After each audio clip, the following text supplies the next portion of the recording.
नमस्कार दोस्तों, स्वागत है आप सभी का एक बार फिर से आपके अपने चैनल शुभ मंगल में। दोस्तों, क्या आप भी आपके घर की सुख शांति, संतान की कमी और धन की कमी या कर्ज से परेशान हैं, या आपका भाग्य आपका साथ नहीं दे रहा है, या आपके पितृ आपसे नाराज हैं और आपको लगता है कि आपके पितरों की वजह से आपके घर की सुख शांति में रुकावट आ रही है और आपके कार्य नहीं बन रहे हैं, तो दोस्तों करीब 500 वर्षों बाद और 2023 की सबसे बड़ी अमावस्या भाद्रपद अमावस्या के दिन दीपक से जुड़ा ये आसान और असरदार अचूक उपाय अगर आप कर लेते हैं तो आपकी सोई किस्मत चमक जाएगी और आपकी जिंदगी के हर रास्ते खुल जाएंगे और पितरों से जुड़ी जो भी समस्या है वो मात्र इस एक उपाय से हल हो जाएगी और आपको धनवान मालामाल होने से कोई नहीं रोक सकता और आपकी जो भी मनोकामना है वो भी पूरी हो जाएगी। दोस्तों, इस बार 2023 का साल बहुत ही दिव्य और दुर्लभ संयोग लेकर आया है और इस बार 14 सितंबर को सबसे बड़ी अमावस्या भाद्रपद अमावस्या पड़ने जा रही है और दोस्तों इस दिन राज योग कालसर्प दोष के साथ साथ धन लक्ष्मी योग भी बन रहा है। इस वजह से इस अमावस्या का बहुत अधिक महत्व बढ़ गया है और इस दिन घर की इस दिशा में एक दीपक जला देने से आपकी सभी समस्याओं का अंत हो जाएगा। इसलिए दोस्तों वीडियो को आखिर तक जरूर देखें और अगर आप भी अपने जीवन में महादेव की कृपा पाना चाहते हैं तो वीडियो को लाइक करके कमेंट में हर हर महादेव लिखना ना भूलें। दोस्तों, सनातन धर्म में भाद्रपद अमावस्या का विशेष महत्व है। भादो मास की अमावस्या को कुशोत्पाटिनी अमावस्या और कुशग्रहणी अमावस्या भी कहा जाता है। पंचांग के अनुसार भाद्रपद अमावस्या 14 सितंबर 2023 को सुबह 4:48 पर शुरू होगी और अगले दिन 15 सितंबर 2023 को सुबह 7:09 पर इसका समापन होगा। इस दिन स्नान दान करने का शुभ समय सुबह 4:43 से लेकर सुबह 5:19 तक रहेगा। दोस्तों, हिंदू धर्म में मान्यता है कि भाद्रपद अमावस्या के दौरान यमराज सभी आत्माओं को पृथ्वी लोक पर भेजते हैं। वे सभी आत्मा अपने परिवारजनों से अपने हेतु तर्पण श्राद्ध लेने के लिए धरती पर आते हैं। ऐसे में जो व्यक्ति अपने पितरों का श्रद्धा से श्राद्ध या तर्पण नहीं करते, उसके पिता उनसे नाराज हो जाते हैं। इसलिए भाद्रपद अमावस्या के दौरान पितरों के निमित्त तर्पण और श्राद्ध जरूर करने चाहिए। पितृपक्ष में पितरों के लिए श्राद्ध करने से परिवार के सदस्यों की तरक्की का रास्ता खुल जाता है। साथ ही पितृदोष का भी निवारण होता है। मान्यता है कि पितृपक्ष में तर्पण श्राद्ध और पिंडदान करने से पितृगण प्रसन्न होते हैं और अपने परिजनों को सुख और संपन्नता का आशीर्वाद देते हैं। दोस्तों, पितरों के निमित्त श्राद्ध और तर्पण पितरों की मृत्यु तिथि पर ही करना चाहिए, यानी कि जिस समय जिस व्यक्ति की मृत्यु होती है उस समय जो तिथि होती है, चाहे वो कृष्ण पक्ष हो या शुक्ल पक्ष। पितृपक्ष के दौरान उसी तिथि को उस व्यक्ति का श्राद्ध किया जाता है। जैसे कि अगर किसी व्यक्ति की मृत्यु तिथि शुक्ल पक्ष या कृष्ण पक्ष की चतुर्थी है तो पितृपक्ष की चतुर्थी पर उस व्यक्ति का श्राद्ध किया जाएगा। जिन पितरों की मृत्यु तिथि पता नहीं होती, उनका श्राद्ध सर्व पितृ अमावस्या पर किया जाता है। हिंदू धर्म में मृत्यु के बाद श्राद्ध करना बेहद जरूरी माना जाता है। मान्यता है कि अगर अपने पूर्वजों का विधिपूर्वक श्राद्ध और तर्पण नहीं किया जाए तो उन्हें इस लोक से मुक्ति नहीं मिलती और वो भूत प्रेत के रूप में इस संसार में ही भटकते रहते हैं। इसलिए पितरों की मुक्ति के लिए श्राद्ध पक्ष का बेहद महत्व है। माना जाता है कि जिनके पितर हैं उनसे नाराज होते हैं, उन्हें पितृ दोष लगता है।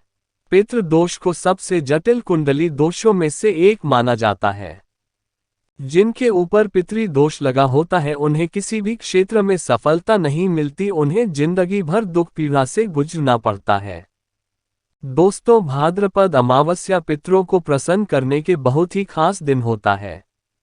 इस दिन आप छोटे छोटे से कर्म करके छोटे छोटे उपाय करके पितरों को प्रसन्न कर सकते हैं और उनका आशीर्वाद प्राप्त कर सकते हैं।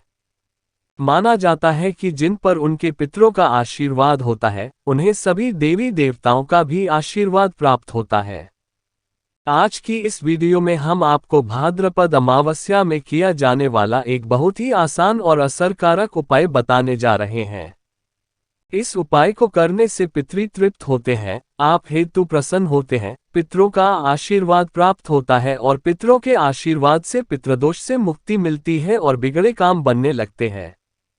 जीवन में खुशहाली आती है और हर क्षेत्र में सफलता मिलती है। दोस्तों, इस उपाय को सही प्रकार से करने के लिए आप हमारे इस वीडियो को आखिर तक अवश्य देखें।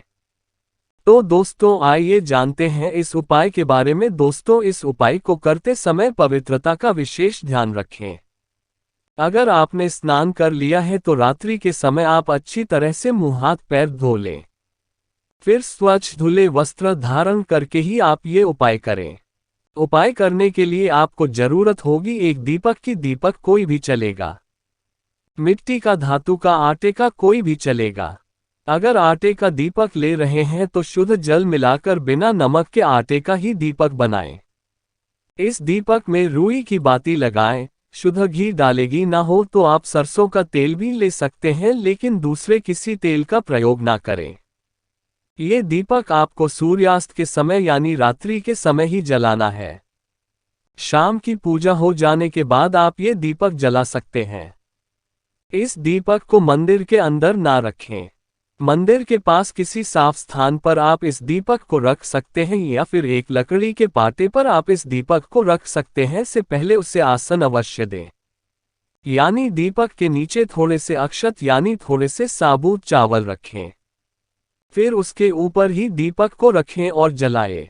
दीपक जलाते समय ध्यान रखना है कि दीपक की बातें दक्षिण दिशा की तरफ होनी चाहिए। इस दीपक को अपने घर के दक्षिण कोने में किसी साफ स्थान पर भी जला सकते हैं। दोस्तों, दक्षिण दिशा पितरों की दिशा मानी जाती है। दक्षिण दिशा में ही पितृ लोग हैं। माना जाता है कि पितृपक्ष में पितर अलोक से दक्षिण दिशा से ही पितृ हमें आशीर्वाद देने धरती पर आ जाते हैं। इसलिए पितरों को प्रसन्न करने के लिए, उनका आशीर्वाद प्राप्त करने के लिए अमावस्या की रात को दक्षिण मुखी दीपक जलाया जाता है।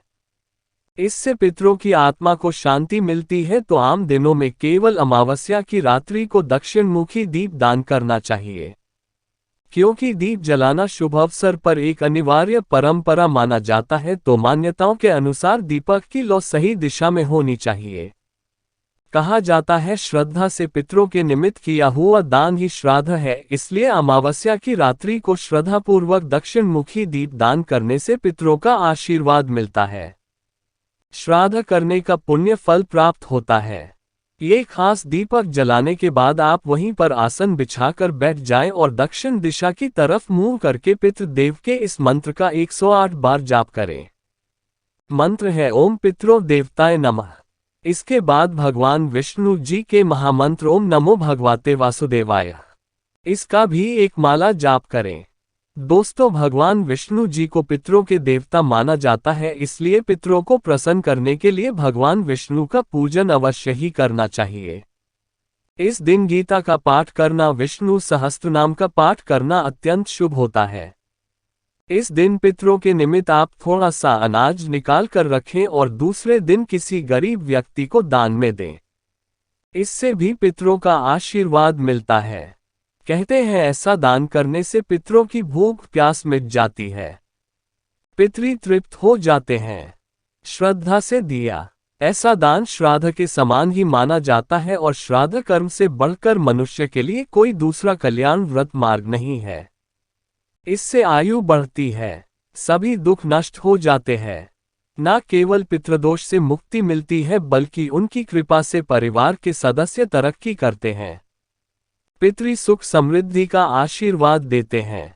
पितर अभी देवता तुल्य माने गए हैं, इसलिए उनमें देवताओं की तरह आशीर्वाद देने की क्षमता होती है। तो पूजन मंत्र जाप के बाद भगवान श्री हरि, विष्णु और मां लक्ष्मी को नमस्कार करें। उनसे अपने पितरों की आत्मा की शांति की प्रार्थना करें। इसके बाद आप अपने पितृ देव और कुल देवता का स्मरण करके उन्हें नमस्कार करें। अपने कष्टों के निवारण हेतु प्रार्थना करें।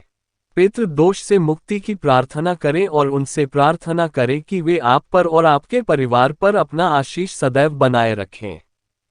उपाय करने के बाद दूसरे दिन दीपक के नीचे जो चावल रखे हुए थे उन्हें पक्षियों को ढाल दें। अगर आपने आटे का दीपक बनाया है तो उसके भी छोटे छोटे टुकड़े करके पक्षियों को ढाल दे। पितरों के निमित्त किए ऐसे धार्मिक कार्य या उपाय उन्हें संतुष्ट करके हमें उनका आशीर्वाद दिलाने में सहायक होते हैं। जिंदगी में सफलता पाने के लिए पितरों का आशीर्वाद बहुत जरूरी होता है। दोस्तों, इस उपाय के जरिए आप भगवान विष्णु और मां लक्ष्मी जी के साथ साथ पितरों की भी कृपा प्राप्त कर सकते हैं। इससे पितृदोष से मुक्ति मिलती है और जीवन में आ रही अनेक समस्याओं का अंत हो जाता है। वहीं दोस्तों में इस दिन कालसर्प योग, धन, लक्ष्मी योग और भी कई सारे दिव्य और दुर्लभ महाशुभ संयोग बन रहे हैं और इस दिन महादेव की कृपा कुछ विशेष राशियों पर पड़ने जा रही है। ये राशियां धन से मालामाल हो जाएंगी। तो आइए जान लेते हैं कि आखिर कौन कौन सी राशियां हैं जिनके ऊपर भगवान भोलेनाथ की कृपा बस